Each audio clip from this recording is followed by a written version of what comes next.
Who Made the Rainbow? A selection of poems from the CD, read by Christine Michael herself. Shirley's Theory. Shirley sat in an algebra lesson, pondering the formulae on the blackboard, and discovered through digression of the problem in hand and a fairly complex series of analytical thoughts that the universe was contained within a pimple on the end of an alien creature's nose. "Oh, bless me," she exclaimed, sneezing in surprise. She didn't really like to tell the maths teacher, who possessed the profoundest pimple in the middle of furrowed lines on his forehead. Pimples are relative, she thought. But then, so of course are universes, and ours is supposedly expanding. This situation cannot go on forever. For every problem, there is a solution.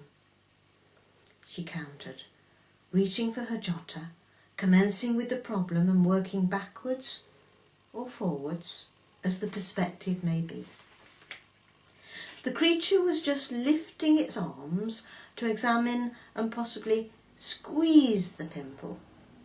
But fortunately, Shirley had considered this in several pages of figures before the fingers of the said being had actually made contact with its nose.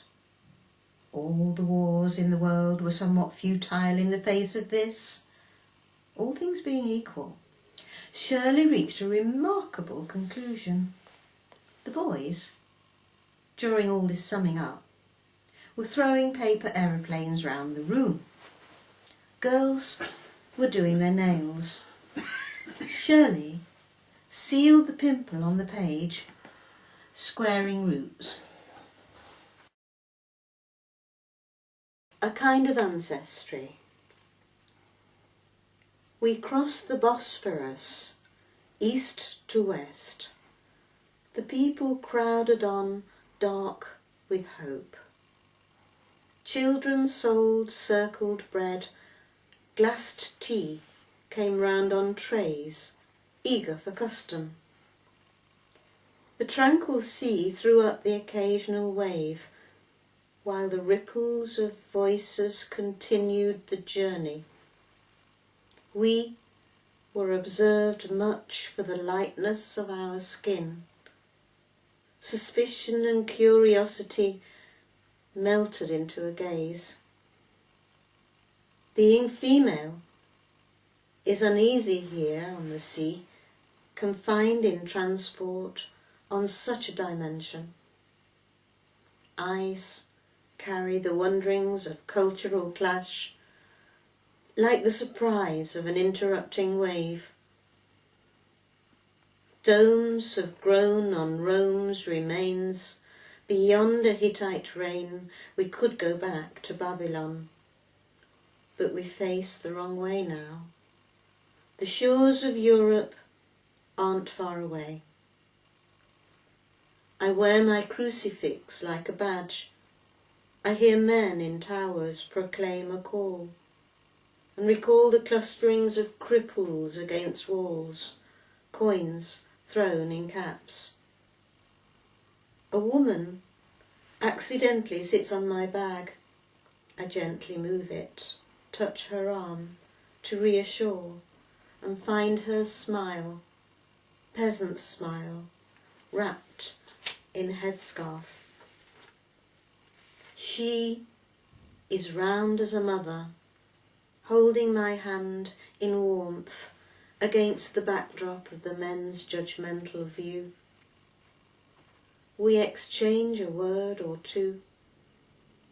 The sounds we make are foreign to each other, but we cut through our waters, sleek ships of friendship, as though we shared a cup, deep in a kind of ancestry.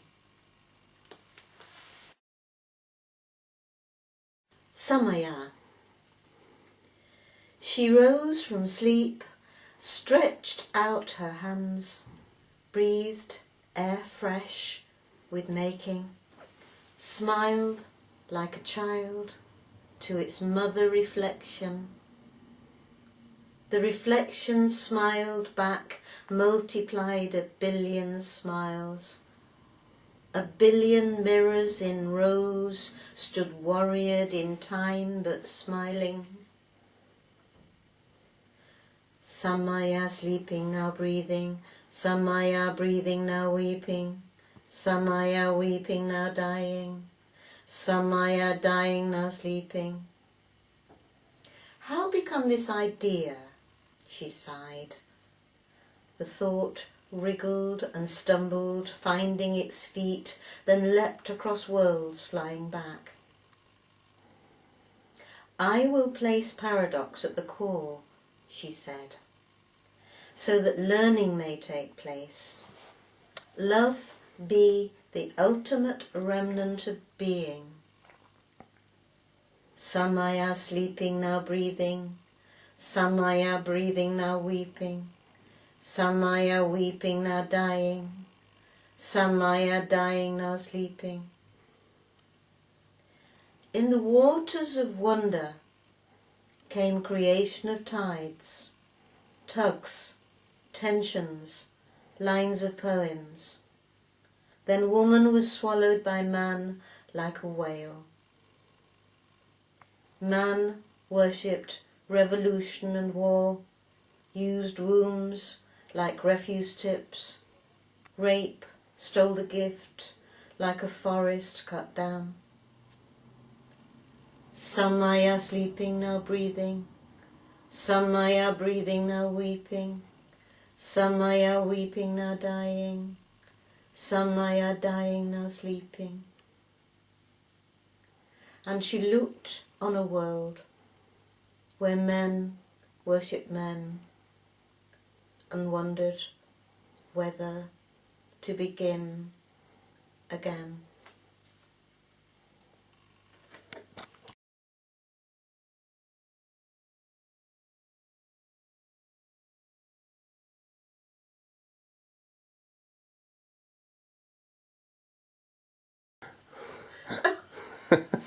Right, whenever you're ready to perform.